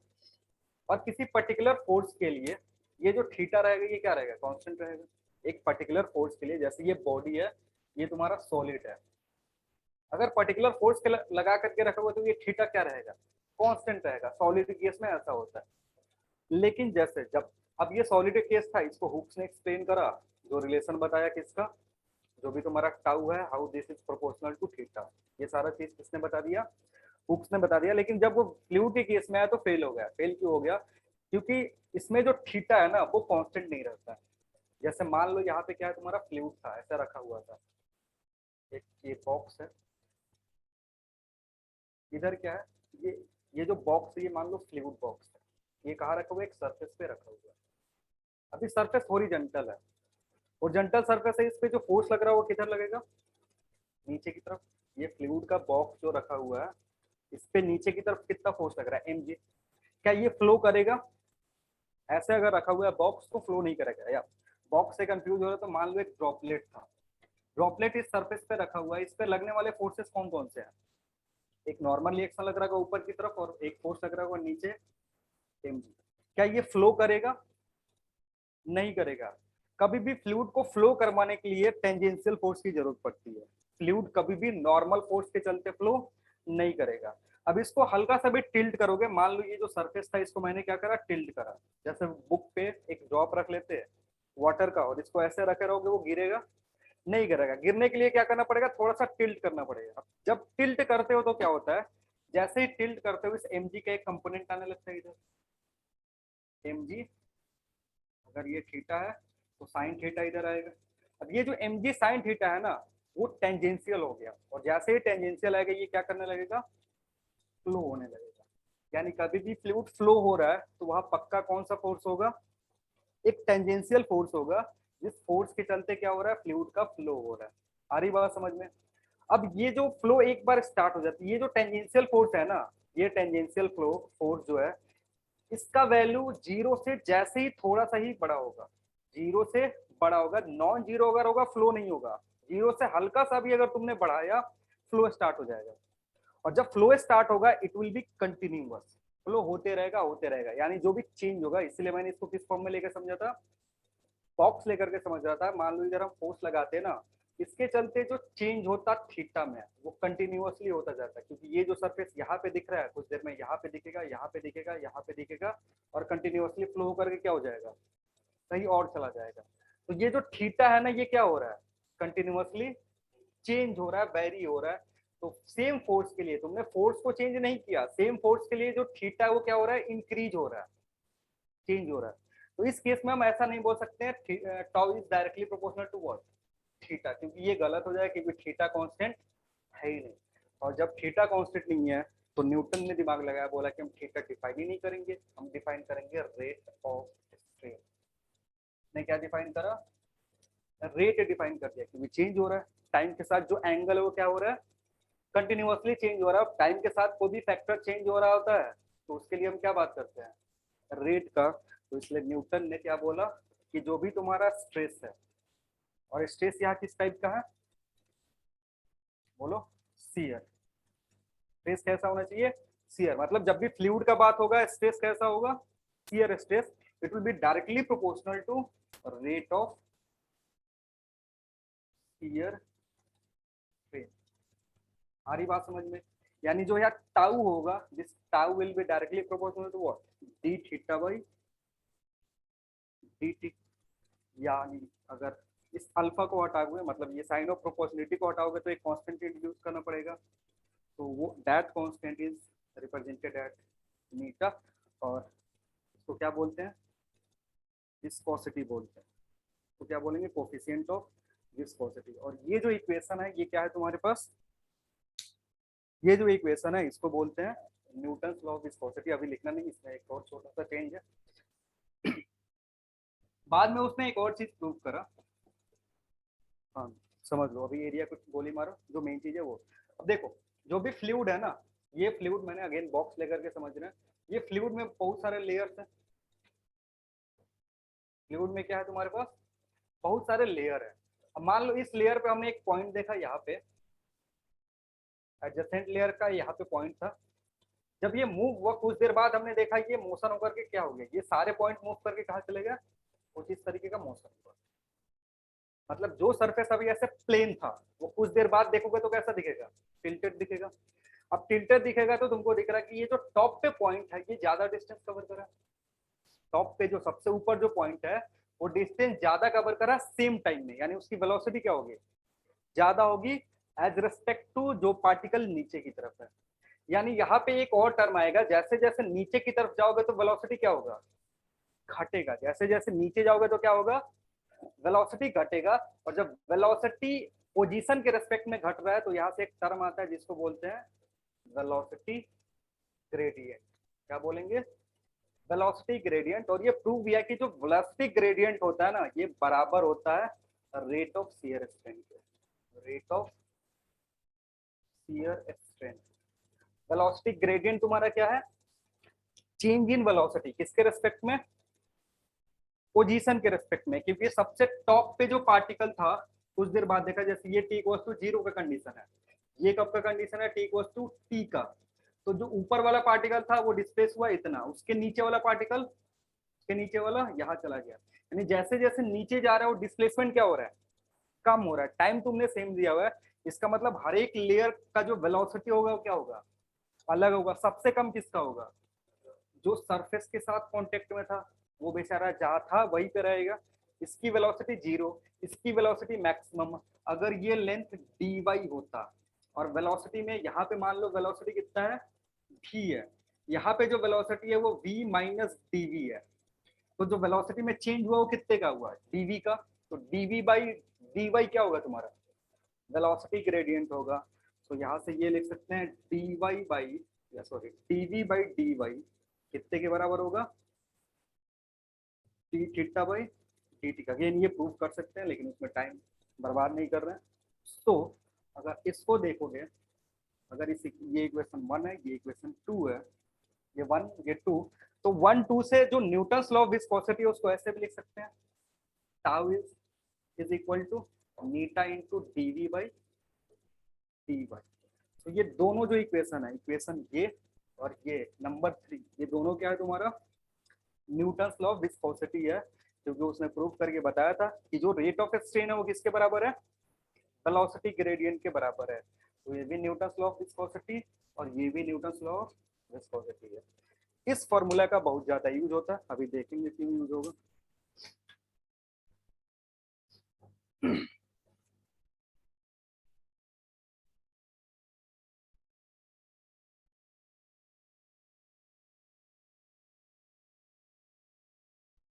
तो कभी भी फ्लूइड का जो केस होगा उसमें याद रखना ये चीज, देता है ऑप्शन में दे देगा कि shear stress is directly proportional to shear strain, shear stress is directly proportional to rate of shear strain.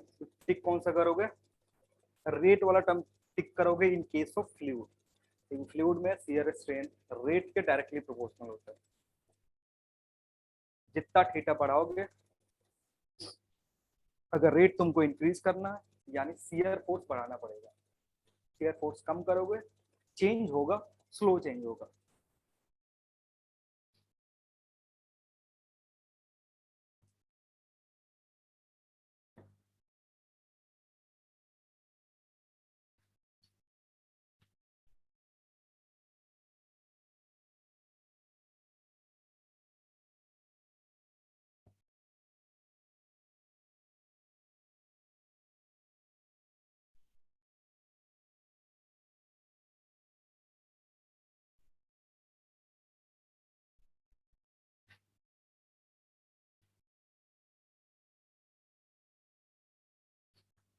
हो गया।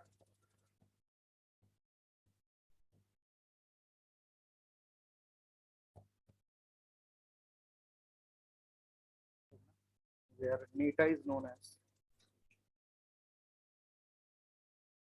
coefficient of viscosity.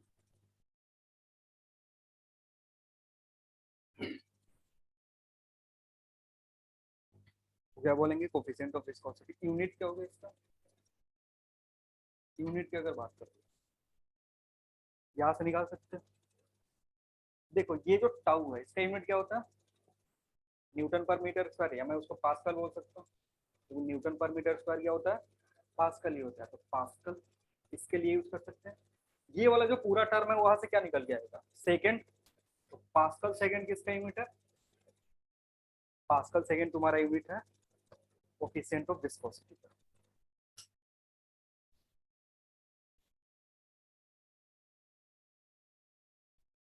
और भी वो न्यूटन मीटर वाला जो बोल लो उस फॉर्म में भी लिख सकते हो। पास्कल को चेंज करोगे केजी के फॉर्म में भी वो कभी कभी लिखता है, क्योंकि इस पूरे फॉर्म को केजी मीटर के फॉर्म में चेंज कर सकते हैं, फिर सेकंड से मल्टीप्लाई करेंगे वहां से एक और यूनिट आ सकता है। लेकिन मेन जो इंपॉर्टेंट है पास्कल सेकंड याद रखोगे काम कर देगा। डायमेंशन निकाल लो इसका, डायमेंशन क्या होगा,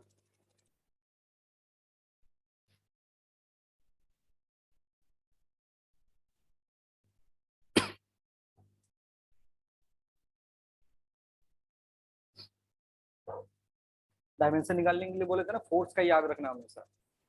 फोर्स का डायमेंशन क्या रखना है, रख के रखना है, क्योंकि इसमें भी देखोगे इसका डायमेंशन आराम से फोर्स से निकल आएगा। क्योंकि अगर फोर्स का याद होता, पास्कल क्या होता है, प्रेशर फोर्स अपॉन, तो अगर फोर्स का याद होता है एरिया से डिवाइड कर दोगे, उसमें सेकंड से मल्टीप्लाई कर दोगे, क्या क्या मिल जाएगा, मीटर के लिए मिल जाएगा। वही करना है। हो गया, हटा दे इसको।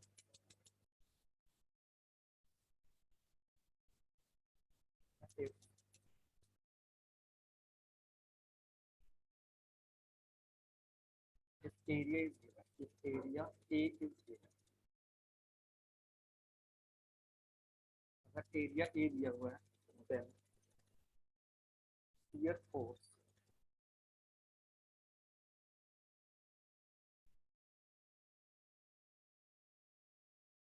कैन बी कैलकुलेटेड है। शियर फोर्स जो होगा वो क्या होगा, एफ क्या होगा, टाउ इंटू ए। और अभी जस्ट हमने टाउ देखा किसके बराबर है, जो फॉर्मूला पुट कर दो, मीटा ए डीवी बाई डी, ये तुम्हारा फोर्स है।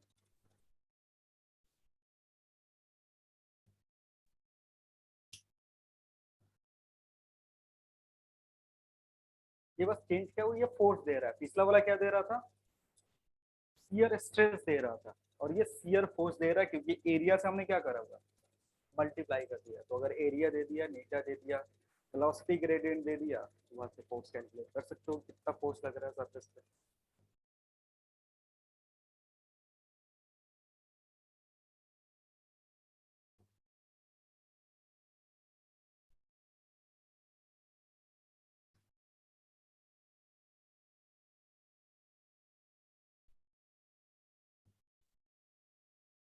Next problem,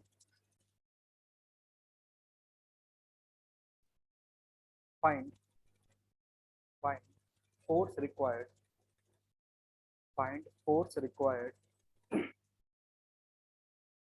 find force required to pull, find force required to pull a boat, and force required to pull a boat of surface area, of surface area 2 meter square on a surface of, on the surface of, on the surface of water, on the surface of water of viscosity, the surface of water of viscosity 0.1 pascal second, viscosity 0.1 pascal second, with a speed of, with a speed of, with a speed of 10 meter per second, with a speed of 10 meter per second. Full stop. A,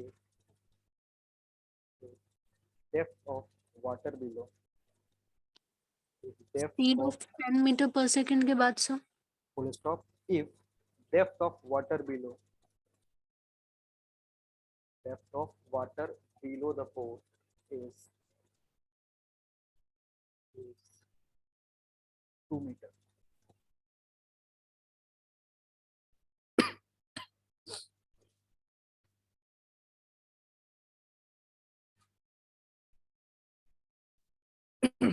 One Newton.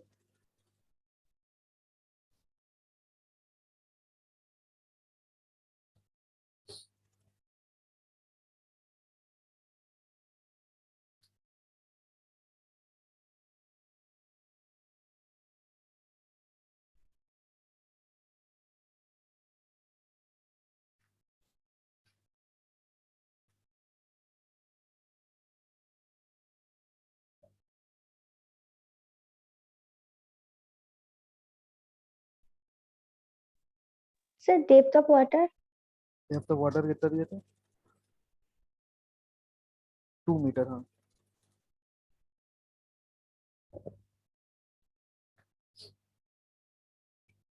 बस करना है क्या इसमें force निकालना है. ये दिया हुआ है ये दिया हुआ है dg बाई dy तुमको कैलकुलेट करना है. तो बोट का जो स्पीड है v स्पीड से चलना. इसके नीचे जो डेप्थ है वो कितने का है 2 मीटर का. v स्पीड कितना दिया हुआ 10 मीटर पर सेकंड दिया हुआ है. यहाँ बॉटम पे जो लेयर होगा वो कितने से चलेगा. जैसे जो भी लेयर बोट से टच करके रखा होगा उसका स्पीड कितना होगा 10 मीटर पर सेकंड. जो लेयर सबसे बॉटम में होगा उसका स्पीड कितना होगा 0. और इन दोनों के बीच में जो डेप्थ है वो कितने का है 2 मीटर का है. तो यहाँ से dv बाई dy जो होगा dv बाई dy को लिख सकते हो क्या v माइनस 0 डिवाइडेड बाई 2. तो v कितना है 10 बाई 2 कितना हो जाएगा 5. तो कहाँ पुट कर देंगे इधर पुट कर देंगे. सो f जो होगा जो फॉर्मूला दिया हुआ पुट कर दो 0.1 इंटू एरिया 10 दिया हुआ था 2 दिया हुआ था 2 पुट कर दो इंटू 5 कितना हो जाएगा force is equal to 1 newton. यानी वो बोर्ड को खींचने के लिए कितना फोर्स चाहिए 1 न्यूटन का फोर्स चाहिए.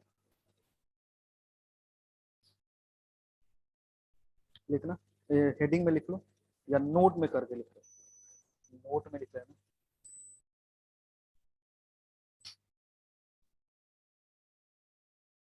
लिखना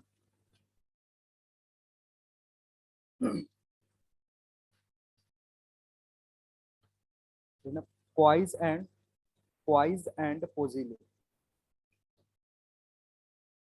Poise and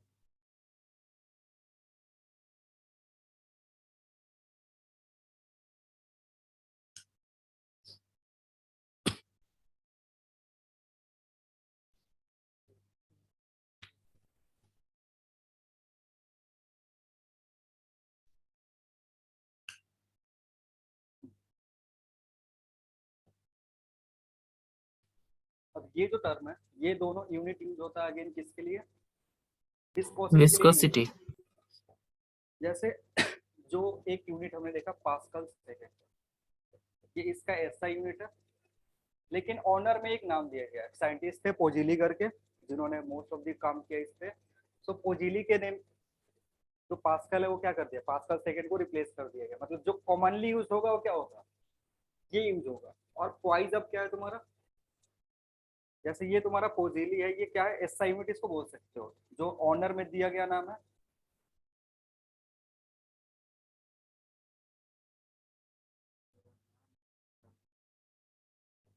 ठीक है ये पोजिली जो होगा ये होगा 10 पॉइंट्स के बराबर. सर इसको डेकापॉइस भी बोलते हैं ना. डेका पॉइंट 10 लिखा हुआ है तो डेका भी बोल सकते हो. 10 के चलते क्या हो जाएगा ये डेका पॉइंट भी इसको बोल सकते हैं.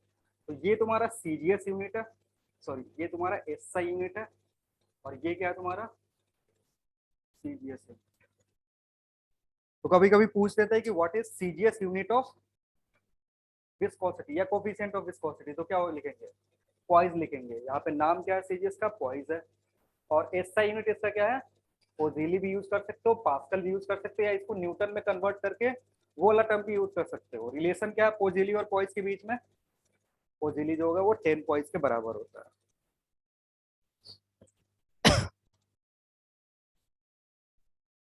और वाटर के लिए जो विस्कोसिटी होता है वो कितना होता है 10⁻⁻² पॉइंट। मैंने क्वेश्चन में कितना दिया हुआ था,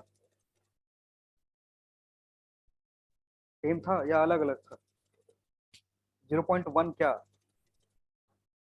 सेम था ना, या मैंने कुछ गलत कर दिया था? वैल्यू हाँ अप्रोक्सीमेटली सेम ही आएगा।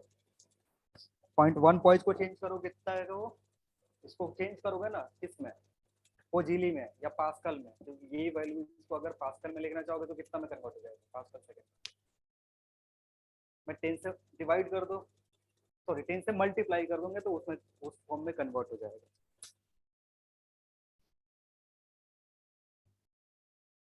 तो ये लेसन याद रखना, जो भी यूनिट्स है वो याद रखना, क्योंकि इधर कभी कभी यूनिट से ही सवाल पूछ देता है, ज्यादा यूज में नहीं होता है ना इधर के यूनिट, इधर से क्वेश्चन में भी बहुत कम आएगा, कभी कभी थ्योरेटिकल क्वेश्चन इधर से ज्यादा आते हैं।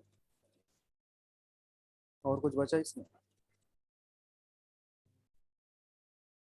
हाँ जो भी विस्कोसिटी है फ्लूइड का वो किस किस चीजों पे डिपेंड करेगा, जो कोएफिशिएंट ऑफ विस्कोसिटी है वो किस किस चीज पे डिपेंड करेगा? टेम्परेचर पे। टेम्परेचर अगर बढ़ाओगे तो विस्कोसिटी क्या होगा, घटेगा। साथ ही साथ नेचर ऑफ फ्लूइड का, जैसे वाटर है और तुम्हारे पास कोई ऑयल है, जैसे मान लो तुम्हारे पास केरोसिन है, तो इन दोनों केस में जो ईटा का वैल्यू होगा वो क्या होगा, अलग अलग होगा। ठीक है, मे बी इस केस का और इस केस का जो ईटा होगा अलग होगा। अब जैसे सेम फ्लो अगर यहाँ पे करवाना चाहते हो, इस केस में वाटर केस में, और सेम फ्लो केरोसिन के केस में करवाएंगे तो क्या होगा, अलग अलग होगा।